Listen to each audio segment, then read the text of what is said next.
Sedangkan ilmu itu menjaga kita tuh. Bukan kita menjaga ilmu, tapi ilmu yang menjaga kita. Pentingnya sebuah ilmu itu mampu menjaga kalian. Betul. Banyak orang-orang yang mana ketika melakukan segala sesuatu tanpa berpikir dulu apakah itu bahaya atau enggaknya, mereka tuh dilabrak hal kayak gitu tuh. Karena standarnya itu kan standar. Bukan standar motor ya.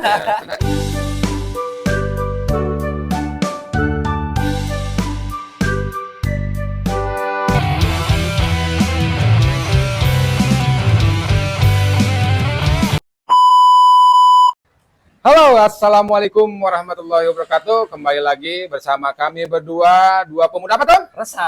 Resah. Tapi tidak meresahkan. Tapi tidak meresahkan, Besti. Oke. Gimana tuh hari ini tuh? Hari ini baik. Hari ini sebelum kita membahas keresahan kita masing-masing, saya ingin ngobrol-ngobrol terlebih dahulu tuh ya. Ngobrol-ngobrol terlebih dahulu. Tentang kita berdua lah ya. Oke, tentang kita berdua. Nah, di sebelah kiri saya ini adalah Bapak Arga ya, Tum ya? Bukan Bapak loh. Bukan Om Arga. Arga. Kang Arga aja lah. Hah? Kang Arga. Kang Arga itu seorang guru sejarah ya. Betul. Beliau S1-nya di UIN, S2-nya pun di UIN sekarang. Dan saya Wahyu. Saya juga S1 di UIN ya. Kita sama-sama UIN, cinta tanah UIN. Cinta tanah UIN. Pesantren UIN ya, Tum ya. Oke. Cuman pindah haluan sekolah jurusannya dulu ya, jurusan BK dulu, BKI. Bimbingan Konseling Agama Islam. Bukan bubur kacang hijau. Bukan bubur kacang hijau, awas ya. Bukan bimbingan konsleting, bukan. Kalau bimbingan konsleting nanti yang datang ke BK pada konslet nantinya. Mungkin seperti itu. Soalnya kenapa harus tahu terlebih dahulu? Ada yang nanya kemarin ya via inbox, terus background pendidikannya dan sebagainya. Mungkin kami akan menyebutkan itulah. Beliau dari guru sejarah, saya dari konseling. S2 saya ngambil sumber daya manusia ya. Mungkin seperti itu SDM. Nah, biar nggak kemana-mana nanti dalam pembahasannya, kami akan lebih mencakup ranah sejarah dan ranah kekonselingan lah mungkin itu ya. Psikologis dan sebagainya mungkin seperti itu. Nah, kita kembali ke permasalahan keresahan kami berdua. Bukan keresahan, Tum. Ada yang unik kemarin saya nonton di TikTok ya, Tum. TikTok. Bahwasanya ada sebuah toko buku ya. Banyak-banyak toko buku yang di sana. Ketika dia mau tutup toko. Si buku-bukunya itu nggak dimasukin ke dalam tuh. Kan biasanya dibiarin aja di luar kayak gitu. Emang nggak ada pencuri? Nah, ini yang jadi keresahannya tuh. Gimana nih? Ini yang jadi keresahan saya nih. Yang perlu kita diskusikan. Biasanya di toko-toko ya, Tum ya, barang-barangnya kalau tutup itu dimasukin kan. Takut ada pencuri, takut kebasahan, takut apalah ya gitu ya. Nah, ini yang unik, toko buku ini tuh nggak dimasukin loh. Oke, dibiarin aja gitu di emperan. Dibiarin di depan tokonya, nggak dimasukin ke dalam etalase-etalase yang ada di dalam toko tersebut. Kata pemilik tokonya gimana itu? Nah, gitu. Yang uniknya bilang, ya nggak ada yang nyuri ini, katanya kan kayak gitu. Nah, yang jadi keresahannya bagi saya sekarang, apakah budaya Indonesia hari ini kurang dari literasinya sehingga yang namanya buku itu nggak penting lagi tuh? Ya, siap. Yang kedua, harga nilai jual buku apakah menurun atau gimana sehingga nggak ada yang mau ngambil dan sebagainya tuh, kan bisa dijual lagi ya. Iyalah. Kalau misalkan pemikiran-pemikiran yang nyuri gitu kan bisa dijual lagi dan sebagainya kan kayak gitu. Jual kan kayak gitu. Kesempatan ada. Jadi kesempatan ada, niat nanti nuturin ya kan? Nyusul kalau niat kayak gitu. Nah, menurut pendapat antum tuh gimana nih? Hal yang unik ini nih, keresahan kita hari ini ya, bahwasanya apakah budaya literasi di Indonesia itu menurun atau gimana? Menurut Antum gimana? Apakah ada riset tentang itu kan, Tum, hari ini? Siap, ada dong pasti ya. Gimana tuh? Nah, ini teman-teman, berdasarkan PISA itu ada satu organisasi ya di dunia yang mencakup PISA itu nanti mendeteksi atau menilai itu.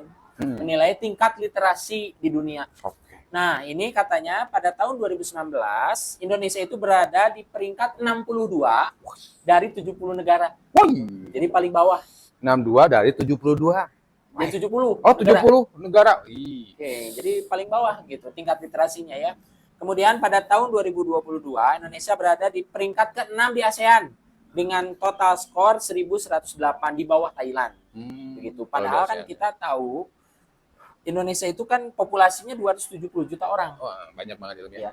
Sesuai data ternyata tingkat literasinya itu sangat rendah. Gitu. Jadi tingkat literasi di negara kita dari survei tersebut dari PISA ya, PISA. Bahwasanya negara kita itu negara terendah untuk hubungan literasi mungkin seperti itu. Oke. Nah ini keren nih. Ya. Ini keresahan kita nih. Ini penting kita diskusikan, penting kita cari jalan keluar dan solusinya seperti apa menurut pandangan kami aja lah ya. Mungkin seperti itu. Pastilah. Lanjut gimana lagi Tom? Kemudian kan bisa jadi ya menurut pandangan ya subjektif begitu kan. Bukan hanya literasi secara buku saja. Nah, bisa jadi kan nanti alih wahana ke digital gitu, literasi digital. Tapi benar nggak literasi digital itu ada yang mengakses begitu. Ini kan jadi salah satu perbedaan gitu ya. Perbandingan juga. Betul. Apakah literasi yang secara buku yang konvensional atau nanti literasi digital. Ya, di sini juga ada literasi digital kita. Itu 2022 indeks literasi digital kita berada di level 3,54 poin dari 1 sampai 5 skalanya begitu, ya. Skalanya jadi ada lumayan lah ya. Tapi kan yang paling penting dari literasi itu kan outputnya tuh, output manusianya. Output dari hasil dia bacanya, menghasilkan individu-individu yang berkualitas dan sebagainya mungkin seperti itu ya Tom ya. Dan juga kan tetap kita juga berpendapat bahwa ketika si tingkat literasi itu turun, pasti kan ada berbanding lurus tuh dengan output manusianya. Gitu. Ini kan dampaknya sangat signifikan ketika literasinya kurang di bawah begitu. Nah, ini kan bisa jadi gitu ya, bisa jadi dalam pandangan itu ada berbanding lurus dengan manusianya atau output manusianya itu sendiri begitu tuh. Itu kan bahaya banget ya, 270 juta tapi tidak ditopang oleh literasi. Mau jadi apa nanti ke depannya ya Tom ya? Padahal baca buku tuh keren loh. Betul. Kerennya gimana Tom? Jadi banyak pemikiran-pemikiran orang-orang yang hebat, orang-orang yang keren ketika mereka membaca, menulis atau membuat buku itu bertahun-tahun, kita cuma bisa mengadopsinya dalam waktu sesingkat mungkin kan kayak gitu kan? Iya, ketika 5 tahun kita baca cuma sehari 2 hari. 2 hari. Jadi secara tidak langsung informasi yang dia ketahui, pengalaman yang dia alami selama ini bisa kita serap dan kita adopsi mungkin seperti itu. Betul. Semakin banyak mengadopsi pemikiran-pemikiran orang, semakin mudah juga kita memecahkan sebuah problem-problem yang ada di masyarakat mungkin seperti itu kan? Nah, itu jadi problem solving. Problem solving kan seharusnya kan seperti itu. Tapi kenapa ya Tom hari ini banyak yang dari survei ini ya, banyak negara kita tuh orang-orangnya tuh malas baca, minim literasi. Kenapa Tom ya? Ya, bisa jadi kan itu ada beberapa faktor tuh. Yang pertama kan apa aja tuh? Terhadap pendidikan.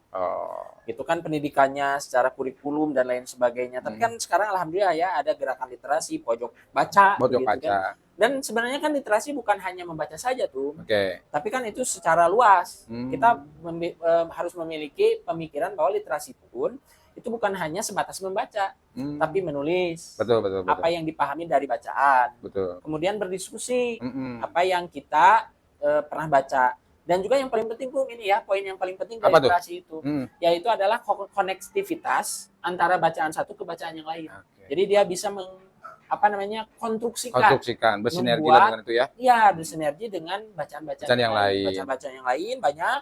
Nah, kita menjadikan satu pikiran. Yang paling penting itu tuh benar. Muaranya adalah problem solving. Apapun problem yang kita hadapi, mau itu individu, keluarga, gitu ya, komunitas, organisasi, bahkan negara, dengan orang-orang yang tingkat literasinya baik, itu problemnya asa gampang gitu. Asa mudah gitu lah ya. Soalnya gini, ada tantangan gitu ya. Jadi kalau kata guru ngaji saya kayak gini, kalau kamu mau kaya harus dengan ilmu. Kalau kamu mau masuk surga pun pakai ilmu gitu. Kalau kamu mau sukses pakai ilmu dan semuanya kehidupan di dunia ini kalau mau apapun itu harus dengan ilmunya kan betul kan? Benar. Yang dekat dengan ilmu siapa kan kayak gitu. Ya ini buku. Betul. Dari buku nulis. Dari siapa? Nulis dan sebagainya kan seperti diskusi, itu ya. Betul. Banyak diskusi, banyak apakah fenomena ini dikarenakan ada penyerangan dari sisi video atau channel-channel atau hal-hal yang berhubungan dengan visualisasi ya gitu ya? Ya, bisa jadi. Mungkin seperti itu, bisa jadi nggak seperti itu? Ya, salah satunya kan ada distraksi tuh. Distraksi ya, betul. Distraksi gitu yang mengganggu manusia itu untuk membaca, mengakses bacaan, apalagi konvensional begitu kan. Dilihat gitu sama orang lain teh, ini mah udik atau kuno gitu, membaca dengan bacaan buku yang biasa begitu kan, kita mah udah aja aksesnya langsung internet saja gitu. Jadi saya juga ini ingin konfirmasi kepada psikologis gitu. Secara psikologis ya ke antum gitu ya. Nah, apakah membaca buku itu menjadi bentuk refreshing atau bagaimana tuh? Seharusnya tuh, seharusnya membaca buku itu sebagai refreshing untuk menenangkan pikiran kita tuh. Karena kenapa? Ketika kita membaca buku, otak kanan dan otak kiri kita aktif tuh. Kenapa aktif? Yang pertama, kita ada otak benda ya. Ketika kita membaca, otomatis kita melihat buku itu sendiri kan ya. Kita melihat sehingga otak kanan kita aktif. Ketika kita membaca ada otak bicara, kita membicarakan dan sebagainya kan, ada batas bicara kita kan. Kalau misalkan laki-laki kan itu 6.000 kata per hari, sedangkan perempuan 20.000 kata per hari. Kalau kita membaca buku, secara tidak langsung kita melepaskan komunikasi kata per hari kita, sehingga kita nggak bisa mengurangi intensitas melamun, mengurangi intensitas berhayal dan sebagainya ya, atau intensitas emosi yang kurang baik dan sebagainya. Makanya baca buku itu saya pikir itu bagus sekali karena akan bersinerginya antara otak kanan dan otak kiri manusia itu sendiri. Luar biasa. Selain mendapatkan pengetahuan, kita juga mendapatkan ketenangan mungkin seperti itu. Apalagi yang dibacanya pencerahan. Apalagi yang dibacanya Al-Quran. Kayak gitu tuh lebih keren lagi, powerful lagi. Bentar lagi puasa tuh. Nah, secara garis besar, kenapa? Mungkin ya penilaian saya terhadap literasi buku itu menurun, mungkin enggak? Dikarenakan ada gelombang algoritma terhadap video-video dan sebagainya. Sehingga otak manusia itu akan mencari sesuatu hal yang menarik saja. Sehingga yang tidak menarik mereka akan abaikan. Mungkin seperti kan, di scroll dan sebagainya kan. Nah, dia akan menarik dengan video tuh. Sekarang kan banyak video-video audio visual kayak gitu. Karena audio visual tuh lihatnya ada, warnanya ada, benda bergerak, mendengarkannya ada. Jadi kompleks semua tubuh itu fokus terhadap konten-konten yang seperti itu kan kayak gitu ya. Sehingga manusia itu akan lebih menarik dengan menonton video ketimbang membaca buku. Sehingga menurunkan tingkat literasi membaca buku seseorang kan seperti itu. Kalau dia mau baca buku kembali, harus dilatih kembali itu. Biasanya seperti itu. Kalau dalam sejarah jelas ya tuh. Gimana tuh? Jadi seluruh tokoh bangsa itu kan pasti ada zamannya. Dan setiap zaman ada tokohnya. Dan tokohnya tersebut pasti memiliki literasi yang paling tinggi. Gitu ya. Mau siapapun tokoh yang lahir dari setiap zaman itu memiliki literasi yang tinggi gitu. Salah satunya kan di peradaban Islam. Waktu itu di Baitul Hikmah dinasti Abbasiyah, dibayangkan ya, perpustakaan Baitul Hikmah itu kan jutaan karya ulama waktu itu. Dan juga ketika karya ulama diberikan kepada pemerintahan, contohnya menulis nih ya, ulama itu sekilo, bukunya banyak banget, itu tuh nanti dihadiahkan 1 kilo emas. Sangat dihargai ilmu pengetahuan. Ilmu pengetahuan sangat dihargai sebegitunya di zaman itu ya tuh. Zaman itu. Keren. Karena tahu mereka itu bahwa yang menuntun zaman itu adalah ilmu. Gitu. Kalau nggak ada ilmu nggak ada yang dituntun. Gelap nanti. Gelap. Nggak akan dibahas. Dan jelas ya. Kita tahu juga orang-orang founding father kita, ya, Pak Soekarno, Pak Hatta, Pak Natsir. Itu semuanya adalah orang-orang yang suka membaca, gila membaca, bukunya banyak sekali. Pak Hatta itu kan hampir 1.000 buku. Dan juga yang paling menarik ada plot twist-nya tuh. Gimana ya, Pak Hatta itu membuat satu buku namanya Alam Pikiran Yunani. Dan Alam Pikiran Yunani itu kalau Tum tahu ya, nanti menjadi apa namanya istilahnya itu, kalau nikah tuh harus ada apanya? Mas kawin. Mas kawinnya adalah buku Alam Pikiran Yunani. Itu Pak Muhammad Hatta diberikan kepada calon istrinya. Gitu karena keterbatasan keuangan finansial waktu itu, ya, dan dia memiliki sebuah karya Alam Pikiran Yunani. diberikanlah mas kawin, dan istrinya pun setuju. Karena memang suka literasi. Oke, Dan keren. apapun yang menjadi pergerakan ya dari mahasiswa, pelajar, kaum pelajar dan semuanya itu adalah tetap ya pondasi awalnya pergerakan, pencerahan, ya perubahan itu adalah literasi. Literasi, betul. Sepakat sekali tuh. Bahwasanya kalau dulu kita kalau lagi kuliah, kalau masuk ke kampus atau masuk ke kosan tuh lihat background di belakang banyak buku tuh, wah ini kayaknya manusianya manusia unggul nih kayaknya kan seperti itu. Kan jadi indikator penilaian orang lain, persepsi orang lain terhadap seseorang itu dulu mah lihat apa yang dia baca kan seperti itu, dan amunisinya banyak atau enggak kan. Kalau masuk ke rumahnya banyak amunisinya, wah jadi kita takut yang gitu ya, kita padahal jadi minder. Beli aja itu baca enggak. Bisa jadi kan seperti itu. Alah. Aduh, gimmick ya. Tapi unik juga kan, dulu ingat nggak waktu kuliah kayak gitu ya? Iya. Jadi kalau buku yang banyak, banyak gitu ke kampus. Padahal kan cuman beberapa halaman saja yang kita baca, tapi kan orang lain melihatnya diteng-teng kemana-mana ya. Tapi takut, unik ya. Takut. Satu teori ya dalam satu buah buku itu bisa dibawa kemana-mana loh tuh. Betul. Aplikasinya. Diaplikasikan, bisa diobrolkan dimanapun itu. Kalau kamu misalkan disuruh sama keluarga untuk ngobrol dengan orang lain, pengetahuan itu bisa kamu bagikan loh. Ya, benar. Ke pengajian, bisa kan? Banyak yang ceramah-ceramah menggunakan literasi-literasi dari buku-buku atau pemikiran-pemikiran orang lain kan? Banyak juga kan? Mungkin seperti itu. Dan satu teori itu bisa kita bawa kemana-mana. Bayangkan kalau kita penuh banyak sekali literasi yang kita pahami. Wah, luar biasa sekali. Ya, bawa kitab kan berat pun. Ini mending masukkan ke dalam otak kan? Jadi sebuah pemahaman. Gitu kan? Atau di blender tuh bukunya masukin gitu. Bisa jadi ya. Kayak jok-jok waktu kecil gitu kan, kayak gitu tuh. Bener. Daripada lapal-lapal gitu ya. Aku bingung mau ujian di blender, diminum. Itu ngeri banget tuh. Sampai segitunya. Ya? Tapi kan di sisi lain sampai segitunya anak pengen ngerti dengan pengetahuan gitu. Walaupun hal yang seperti itu dia lakuin gitu kan.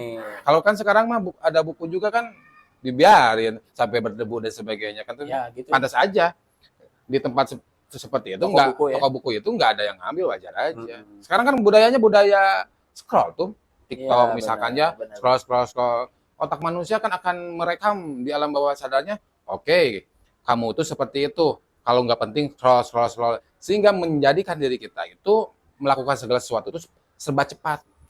Hal-hal yang lambat, membaca buku yang panjang dan sebagainya udah itu membosankan. Karena udah terbiasa di alam bawah sadarnya. Jadi kecanduan. Seperti yang dibilang saya kemarin, fisik lebih lemah daripada pikiran lebih lemah emosi lebih lemah daripada alam bawah sadar. Di alam bawah sadarnya, bahwasannya yang penting itu yang seperti ini.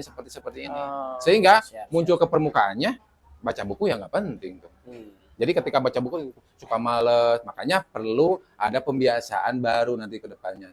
Nah, sekarang solusinya gimana tuh untuk rekan-rekan khususnya para remaja Gen Z ya, agar minat bacanya lebih naik lagi, minat bacanya lebih kuat lagi, minat bacanya lebih semangat lagi, gimana tuh? Ada solusi nggak menurut Anda?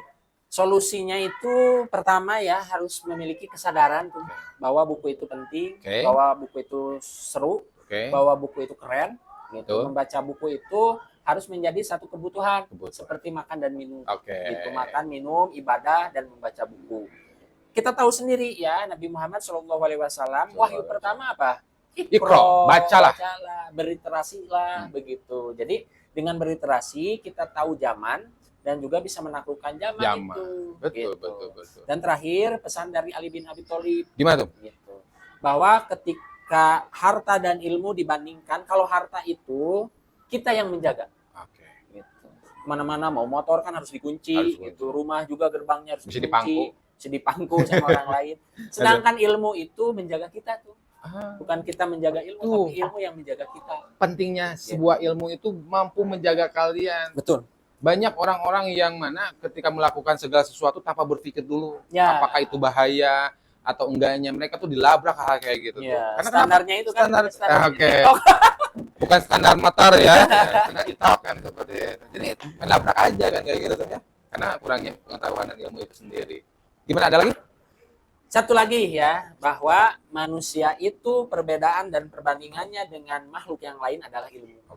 Gitu. Kalau kita flashback lagi pembuatan manusia, itu kan sangat ditentang oleh setan dan iblis. Betul. Aku itu lebih bagus dibanding Adam. Lebih baik ya. Lebih baik karena aku itu dari api kata setan ya, sedangkan Adam dari tanah. Tapi Allah Subhanahu wa taala dalam firman-Nya di surat Al-Baqarah kalian bisa lihat bahwasanya kenapa Nabi Adam itu diberikan kelebihan dibanding makhluk yang lain karena apa? Ilmunya. Oke. Luar biasa sekali Parga ini ya. Oke, mungkin itu dari Parga yang pertama tadi. Oke, ada lagi? Udah. Tadi yang pertama cintai dulu bahwa buku itu penting dan sebagainya. Terus yang keduanya tadi itu apa tuh? Anggap penting lah ya. Penting. Yang ketiganya sadar dan sebagainya ya. Nah, kalau dari saya lebih ke tataran teknisnya tuh ya. Teknisnya. Kalian harus ikutin pemikiran Jepang 1 menit sehari. Kayak gitu. Karena kenapa? Kalian baca 1 menit dulu aja sehari. Jangan terlalu banyak waktu lah. Sehari 1 menit asal konsisten. Kenapa seperti itu? Karena di alam bawah sadar kita banyak yang diulangi dalam kehidupan kita. Misalkan diulangi kehidupan main jam 7, terbiasa main jam 8, video call sama pacar mungkin seperti itu. Pagi-paginya nonton TikTok dan sebagainya kan kayak gitu kan, itu kegiatan-kegiatan yang diulangi sehingga akan tersimpan di alam bawah sadar dan udah terpola nantinya jadi sebuah servo mekanisme bagi dirinya. Nah, maka dari itu harus dibuat servo mekanisme yang baru yaitu dengan membaca buku. Makanya kita masukin ke alam bawah sadar keinginan, kebiasaan membaca buku itu sendiri dengan cara apa? Ulangi setiap hari 1 menit. Selama 1 minggu 1 menit udah naikin jadi 5 menit. Terus sampai berbulan-bulan nanti akan ada enaknya baca buku. Kalau udah enak, terusin jangan berhenti. Ya, kalau capek istirahat. Namun itu harus dilakukan konsisten tuh. Itu yang pertama. Terus yang kedua, betul tadi sebelum kita melakukan sesuatu, cintai dulu bukunya. Lihat manfaatnya, benefitnya bagi kita. Kalau kita membaca buku, satu buku, pemahaman orang lain itu yang mereka bikin beberapa tahun bisa kita dapatkan dengan 1 bulan. Dan 1 bulan itu ketika kita udah paham, itu akan melindungi diri kita dari apapun itu. Maka dari itu, benar. Kata beberapa ulama, kalau mau sukses dengan ilmu, ya benar kan? Kalau kamu mau bisnis online kan harus tahu dulu ilmu online-nya kayak gimana kan? Kalau kita mau bikin perusahaan, ya harus tahu dulu ilmu perusahaannya seperti apa, marketingnya, manajemennya, kan seperti itu ya. Cara memimpinnya kayak gimana. Nah, semua itu gudangnya ada di ilmu pengetahuan. Ilmu pengetahuan adanya yang lebih dekat dengan ilmu pengetahuan apa? Guru sama buku. Udah sesimpel itu gitu. Maka dari itu, yuk rekan-rekan yang ada di rumah, semangat khususnya khusus Gen Z ya. Siapkan generasi emas kalian di 2045 dengan banyak-banyak literasi. Nggak apa-apa, sok banyakin apa aja dulu yang kalian sukai aja. Walaupun itu komik ya, Tum. Secara tidak langsung komik pun ada apa ya? Ada segi positifnya ya mungkin dia ya. Ya, pasti. Ada daya imajinasi, daya kritis. Novel pun nggak apa-apa kan? Bagus. Padahal meningkatkan imajinasi dan kemanusiaan. Betul sekali. Makanya apapun baca minimal koran atau Tum ya. Ya, koran. Jadi setiap kalau hari koran, Quran. Nah, itu yang lebih pentingnya utamanya nanti pas bulan puasa baca Quran terus. Dan jangan cuma baca ayatnya aja dan artinya juga lah ya, biar kita paham ya, biar paham. Bagaimana nih, kemana nih arahnya? Nah, biar Quran itu melindungi kita ya dalam bersikap mungkin seperti dalam itu. Bersikap di dunia maupun di akhirat. Dan terakhir tuh, apa tuh? Menjawab fenomena yang tadi ya, toko buku tidak dikunci, tidak dimasukkan ke dalam itu karena ada satu istilah tuh. Apa tuh? Istilahnya adalah pembaca itu pasti bukan pencuri. Dan pencuri itu pasti tidak membaca.